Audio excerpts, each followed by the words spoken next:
जन्म नाही पुन्हा।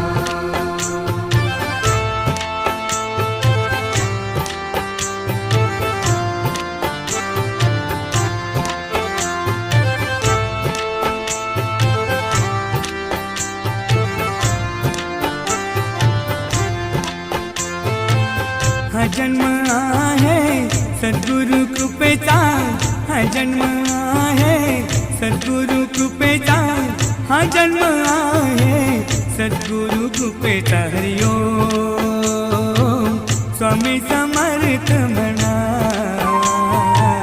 हा जन्म